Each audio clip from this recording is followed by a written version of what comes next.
Bonjour à toutes et à tous. Alors je crois que ça marche. C'est moins grave de toute façon que l'orateur précédent parce que mes slides sont beaucoup moins spectaculaires. Je suis vraiment ravi d'être là, ici, dans cet endroit assez extraordinaire et d'accompagner ainsi l'internationalisation de ce mouvement d'économie positive que nous accompagnons en France et notamment au Havre depuis 2 ans. Donc je suis Philippe Zawati et je dirige une petite société de gestion qui s'appelle Mirova, mais je vous en dirai quelques mots plutôt tout à l'heure, parce que finalement je pourrais commencer effectivement par vous dire qui je suis, pour qui je travaille, combien de milliards nous gérons, dans quelle grande banque, à quelle grande banque nous appartenons, mais je pensais que finalement la meilleure façon de commencer, et surtout dans un endroit comme ici, c'était de raconter des histoires, et de raconter des belles histoires, parce que c'est souvent comme ça qu'on arrive à probablement mieux faire passer des messages. Et le sujet ici étant comment est-ce qu'on arrive à financer des entreprises sociales, des entreprises qui travaillent pour l'inclusion des personnes en difficulté. Le plus simple est probablement de montrer des exemples d'entreprises. Et donc je voudrais commencer par deux histoires, 2 exemples d'entreprises françaises. Alors la première, je vous emmène pas très loin, en France, à 1500 km d'ici, en Bretagne, où il doit faire, je sais pas, peut-être 10 ou 15 degrés de moins qu'ici aujourd'hui. Et donc, en Bretagne, il y a cette entreprise. Et puis je vais vous demander peut-être d'essayer de deviner quelle sorte d'entreprise... de quelle sorte d'entreprise il s'agit. Alors, ce portrait numéro 1, cette entreprise, c'est une entreprise de 600 employés, donc une structure assez importante, qui est implantée sur 3 sites industriels, principalement donc en Bretagne, qui génère 17 millions d'euros de revenus, et qui a une activité qui consiste à assembler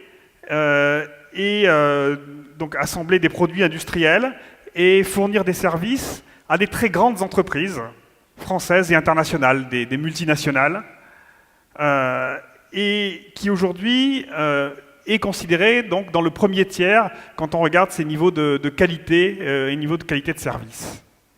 Voilà, donc cette entreprise travaille pour la SNCF, pour Alstom, pour Airbus.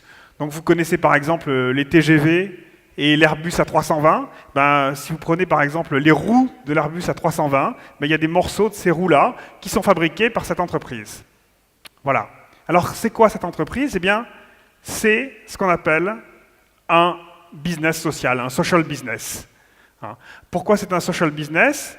Donc ça s'appelle Bretagne Atelier, et c'est une entreprise qui a des objectifs tout à fait similaires à une entreprise, j'allais dire, normale, c'est-à-dire qu'elle essaye de satisfaire les besoins de ses clients avec un niveau de qualité qui est celui qui est exigé par ces très grandes entreprises pour lesquelles elle travaille.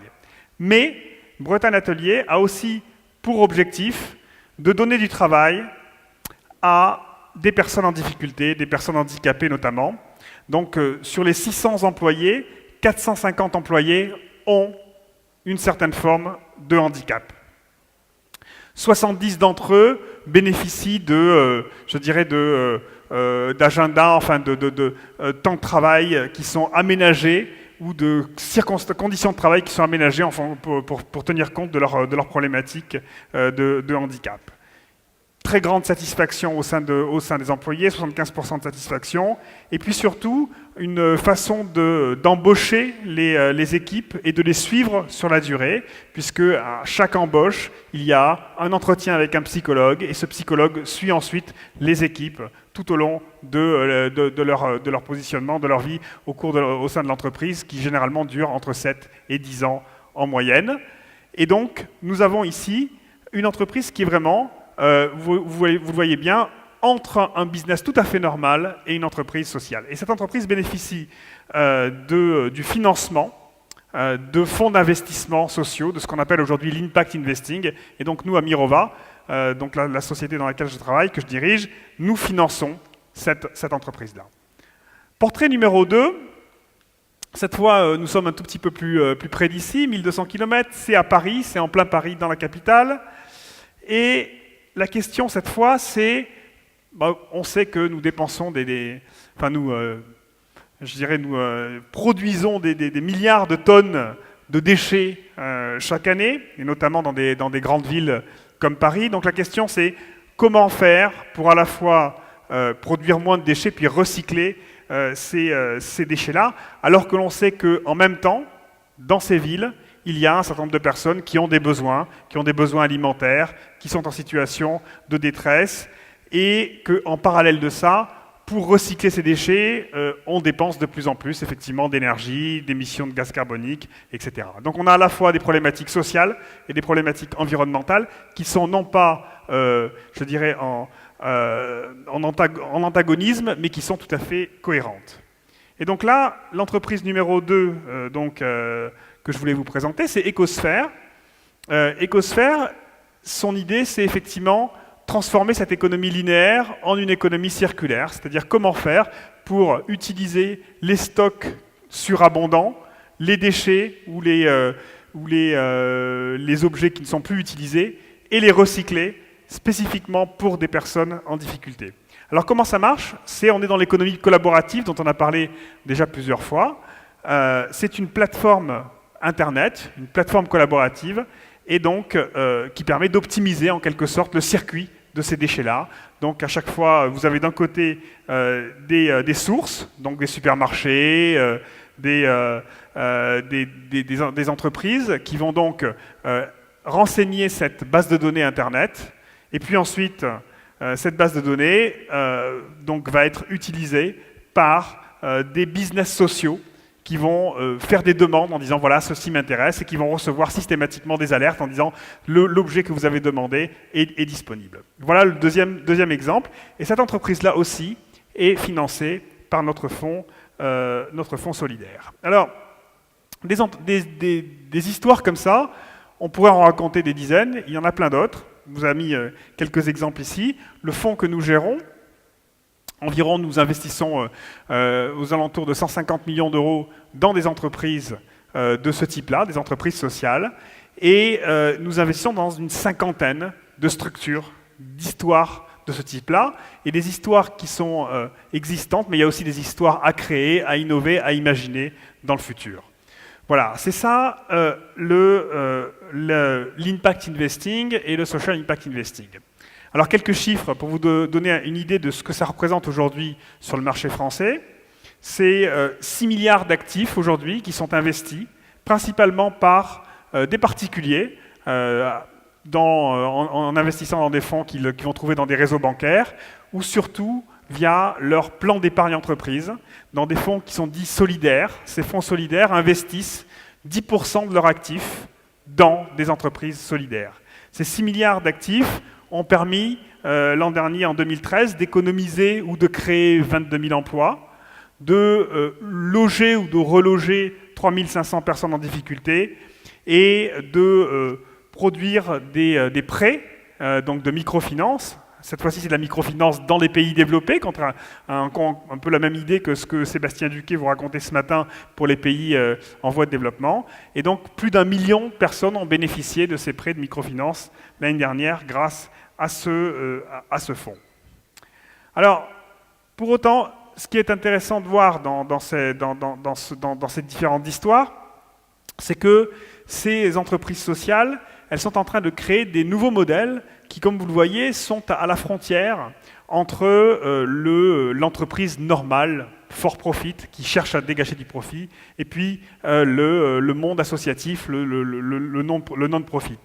Donc on sait que cette économie sociale et solidaire représente aujourd'hui environ 10% des emplois en France et en Europe. Donc c'est une économie qui en plus est tout à fait intéressante dans la recherche de croissance que évidemment toutes nos économies cherchent à développer actuellement. En parallèle de ça, les investisseurs, elles, et on le voit bien, cherchent de la transparence, cherchent de la clarté, cherchent du sens, et donc l'impact investing est un petit peu entre ces deux éléments-là. Alors malheureusement, ça c'est très bien, Mais aujourd'hui, ce social business, social finance, ça représente encore quelque chose qui est très petit. Hein, les chiffres que je vous donnais tout à l'heure, 150 millions d'euros, c'est ce que nous investissons nous, et nous sommes le plus gros acteur en France.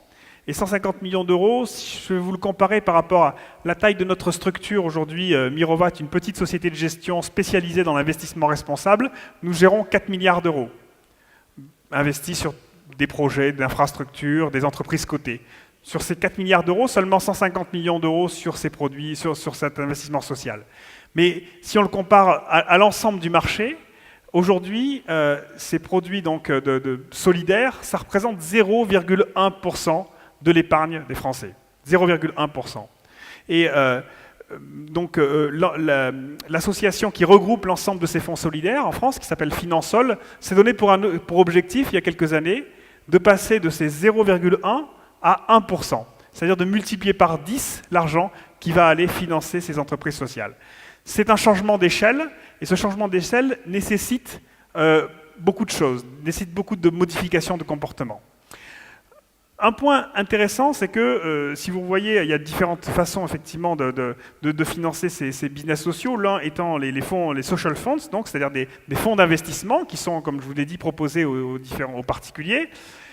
Et on voit que, ce qui est intéressant, c'est que quand ces fonds sont proposés aux investisseurs, aux épargnants, eh bien, ils ont un succès assez intéressant.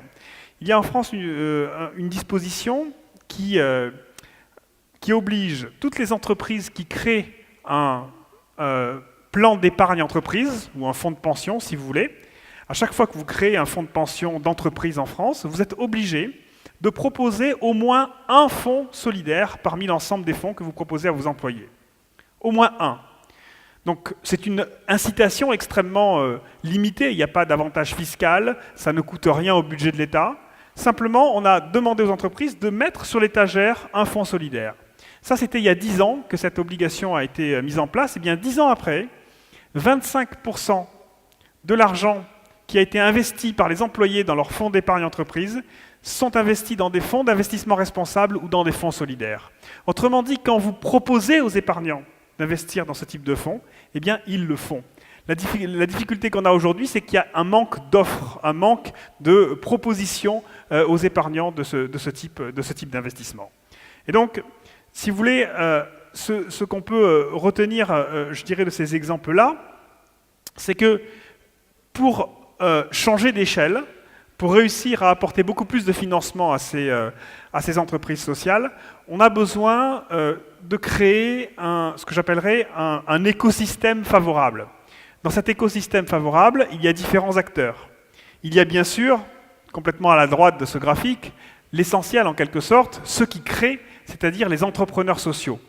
Et ça, aujourd'hui, il y en a. Il y en a beaucoup. Beaucoup de gens ont des idées. On va en voir aujourd'hui, demain, ici, régulièrement dans les LH Forums. Il y a beaucoup de gens qui ont des idées et, pour créer des nouvelles entreprises avec de l'impact environnemental et social. Mais ce n'est pas suffisant. Il faut aussi des investisseurs. Des investisseurs qui doivent comprendre que investir, c'est faire des choix. Investir, c'est pas investir dans le monde tel qu'il est aujourd'hui, c'est investir pour créer le monde tel qu'on aurait envie qu'il soit demain.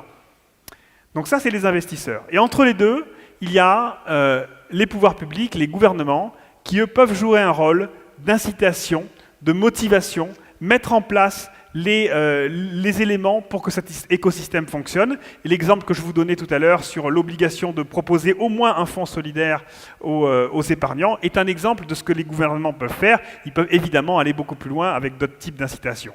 Et enfin, il y a les institutions financières, les banques, la finance dans son ensemble. Et là, on arrive au rôle que doit jouer la finance. Et il faut certainement que la finance innove, standardise, mais surtout qu'elle retrouve un rôle qui doit être le sien, c'est-à-dire financer le long terme, et ce rôle de la finance doit être conçu comme un outil pour l'économie positive. Un outil, pas, je dirais, une finance qu'on considère comme un ennemi ou comme une finance qu'on considère comme étant le bien ou le mal, simplement une finance qui est remise dans son rôle, qui est financer le long terme, mettre en relation ces entrepreneurs qui ont des idées, ces investisseurs qui voient le long terme et qui voient les générations futures, ces gouvernements qui vont inciter cet écosystème à se mettre en place et redonner à la finance un rôle de finance positive. Voilà, je vous remercie beaucoup.